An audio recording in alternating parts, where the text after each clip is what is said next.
People think you're anti-Modi. Why do people think Ravish is relevant even when the Prime Minister has I'm historic not mandate? anti-Modi. Modi is anti-Ravish. How Because do you know BJP has boycotted my show. They do not appear on my show. So how can I? मुझे बताइए कि मैं कैसे anti BJP हो गया, anti Modi हो गया? मैं तो कभी नहीं हुआ। 2014 से पहले बीजेपी के सारे बड़े स्पोक्स पर्सन इंक्लूडिंग रविशंकर प्रसाद, प्रकाश जावड़ेकर खुद ही फोन करते थे कि मुझे बुलाइए, हम आना लेकिन चाहते सवाल ये है कि मीडिया सरकार के सामने घुटने कैसे टेक देती है। इसका सबसे बड़ा हथियार है सरकार का इंफॉर्मेशन का कंट्रोल। सीधी बात है, मीडिया एक फैक्ट्री है और सूचना उसका कच्चा माल है। अब सोचिए, अगर इस कच्चे माल का इकलौता सप्लायर देश का गृह मंत्रालय हो या राज्य सरकारें हो या अन्य मंत्रालय हो, तो खेल कितना आसान हो जाता है। सरकारें मीडिया को कंट्रोल करने के लिए बहुत ही शातिर नीति अपनाती हैं, जिन्हें हम एक्सेस या एक्सक्लूजन कह सकते हैं। जो चैनल सरकार और उसकी नीतियों की तारीफ करेगा, उसे एक्सक्लूसिव इंटरव्यू मिलेंगे, सरकारी प्रेस कॉन्फ्रेंस में अगली सीट मिलेगी और सबसे पहले ब्रेकिंग न्यूज़ का मसाला उसे मिलेगा। और जो पत्रकार तीखे सवाल पूछेंगे उसे कमरे से बाहर कर दिया जाएगा, उसकी एंट्री बंद कर दी जाएगी और कोई जानकारी नहीं दी जाएगी। नतीजा ये होगा कि जो पत्रकार है इस डर में जीने लगते हैं कि अगर मैंने सरकार के खिलाफ कुछ बोल दिया तो कल से मुझे अंदर की खबर मिलना बंद हो जाएगी और मेरा शो फ्लॉप हो जाएगा। यानी सरकार न्यूज़ चैनल को भूखा रख सकती है और उन्हें राजा की तरह खिला भी सकती है। जब सरकार भी तय करेगी कि मीडिया को क्या बताना है और क्या छुपाना है, तो मीडिया जनता का वॉच डॉग नहीं बल्कि सरकार की PR एजेंट बन जाती है। और ये हुआ रवीश कुमार के साथ। रवीश कहते हैं कि 2014 से पहले बीजेपी के सारे प्रवक्ता उनके शो में आते थे, लेकिन 2014 के बाद उनके प्रवक्ता जो थे बीजेपी के, उन्होंने रवीश का बॉयकॉट करना स्टार्ट कर दिया। ये सीधा आम ट्विस्टिंग होती है कि सरकार की जो एक्सक्लूसिव जानकारी है, जो इन्फॉर्मेशन है, वो हम आपके साथ शेयर नहीं करेंगे या आपका बॉयकॉट करेंगे। और ये सबसे अच्छा उदाहरण हम देख सकते हैं सरकार की आम ट्विस्टिंग करने का। उदाहरण के लिए वो सरकारी विज्ञापन आता है, अगर हम उनके खिलाफ दिखाते हैं ठीक है, तो वो अपना विज्ञापन रोक देता है, वो आम ट्विस्ट करता है। हमको दिक्कत नहीं है, हम तो दिखाने को तैयार हैं, पर क्यों? क्योंकि आपके पास 100 में से 50 रुपए उस आदमी के पास से आ रहे हैं और वो कहता है कि मैं कल से आपको 50 रुपए नहीं दूंगा, तो अब आप क्या करोगे?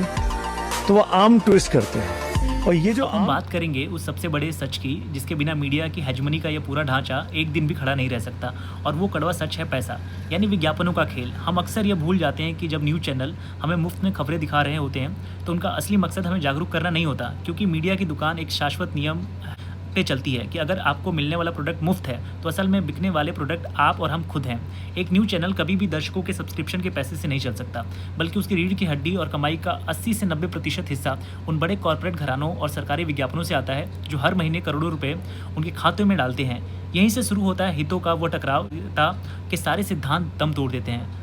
कोई भी न्यूज़ चैनल कभी भी उस ऑटोमोबाइल कंपनी या उस टेलीकॉम ऑपरेटर या उस बड़े उद्योगपति के घोटाले या उनके खिलाफ चल रहे मजदूर आंदोलनों या पर्यावरण को नुकसान पहुंचाने वाली नीतियों के पर ग्राउंड रिपोर्ट नहीं दिखाएगा जो उन्हें पाल रहा है। विज्ञापन दाता सिर्फ खबर दबाते हैं, नहीं सिर्फ खबर नहीं दबाते, बल्कि वो तय करते हैं कि स्क्रीन पर क्या और कैसे दिखेगा, और वो जानबूझकर केवल उन्हीं चिल्लाने वाले, शोर गुल मचाने वाले एंकरों को पैसा लगाते हैं जो TRP ला सकें और समाज में एक ऐसी सतही माहौल बनाए रखें जहां लोग गंभीर मुद्दों को भूलकर सिर्फ उपभोग करने की सोचें। इस खेल में सबसे बड़ा खिलाड़ी खुद सरकार बन जाती है, जो हर साल जनता के टैक्स के करोड़ों रुपए के विज्ञापनों को केवल उन्हीं चैनलों को बांटती है जो सत्ता के सुर में सुर मिलाते हैं, जबकि आंखें दिखाने वाले स्वतंत्र मीडिया का विज्ञापन फंड रोककर उसका आर्थिक रूप से गला घोट दिया जाता है। नतीजा ये होता है कि जो मीडिया कभी लोकतंत्र का चौथा स्तंभ और जनता की आवाज़ हुआ करती थी, वे आज कॉरपोरेट और सरकार की तिजोरी का चौकीदार बनकर रह गई है, जहां विज्ञापन दाताओं और सत्ता के हितों की रक्षा करना ही आज का सबसे बड़ा कॉमन सेंस बन चुका है, जिसे आम जनता बिना सवाल उठाए सच मान लेती है।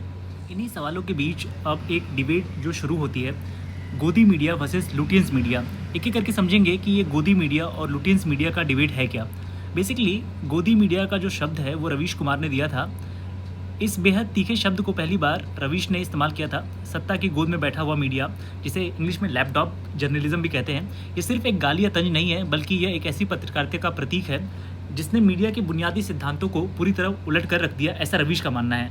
वो कहते हैं कि 24 घंटे हाई वोल्टेज चिल्लाने वाले, नफरत फैलाने वाले रियलिटी शो में उसको तब्दील कर दिया गया। इसका सबसे बड़ा खतरनाक इम्प्लीकेशन ये है कि मीडिया ने देश में जवाबदेही के पूरे ढांचे को ही बदल दिया।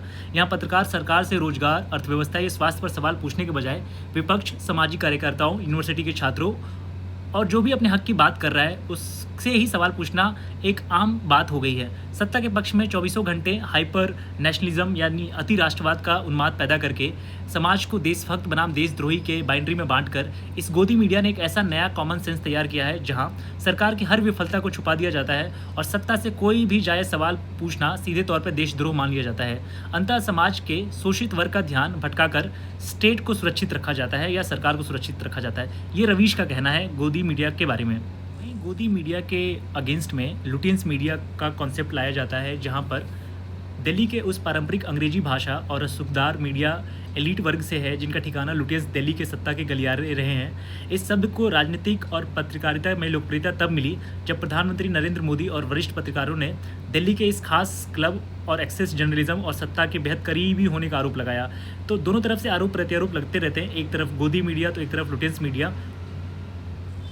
अब हम इस पूरे चक्रव्यूह की सबसे गहरी जड़ को समझना होगा कि आखिर क्यों देश के लगभग सभी बड़े मीडिया संस्थान आज चुनिंदा बड़े कॉरपोरेट घरानों की मुट्ठी में हैं। सच तो यह है कि आज के दौर में एक नेशनल न्यूज़ चैनल या मीडिया नेटवर्क चलाना कोई छोटा मोटा काम नहीं है, बल्कि इसके लिए सैटेलाइट, अपलिंकिंग, हाईटेक स्टूडियो, देश भर में फैले पत्रकारों का नेटवर्क और भारी भरकम डिस्ट्रीब्यूशन फीस के रूप में हर महीने करोड़ों अरबों रुपए का खर्च आता है।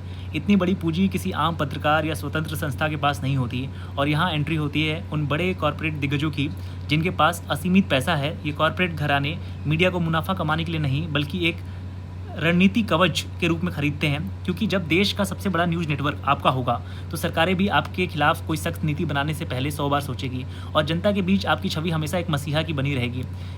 यह सीधे तौर पर कॉरपोरेट और राजनीतिक सत्ता का एक ऐसा गठजोड़ है जहां बड़े घराने सरकार को मुनासिब नैरेटिव बनाने के लिए अपना मीडिया मंच सौंप देते हैं और बदले में सरकार के बड़े ठेके, कोयला खदानें, एयरपोर्ट, बिजनेस के अनुकूल नीतियां हासिल कर लेते हैं। नतीजा ये होता है कि स्वतंत्र पत्रकारिता पूरी तरह से खत्म हो जाती है और न्यूज़ रूम में जनहित के मुद्दे की जगह केवल उन्हीं आर्थिक और राजनीतिक एजेंडों को दिन रात परोसा जाता है जो इन कॉरपोरेट मालिकों के साम्राज्य को सुरक्षित रखते हैं और आम जनता को इसे पूरे शोषण के खिलाफ कभी खड़े नहीं होने देते हैं।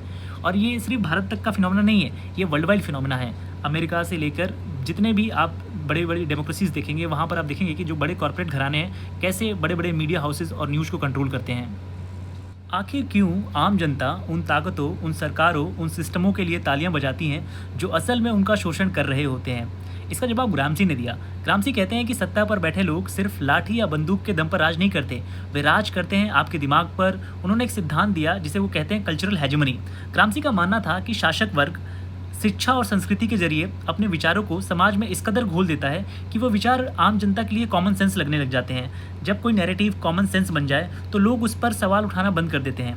अगर आपको किसी नागरिक को पिंजड़े में बंद करने की ज़रूरत लगती है तो आप सिर्फ उसके दिमाग को कंट्रोल कीजिए और वो कंट्रोल आप करेंगे मीडिया के थ्रू, नैरेटिव के थ्रू।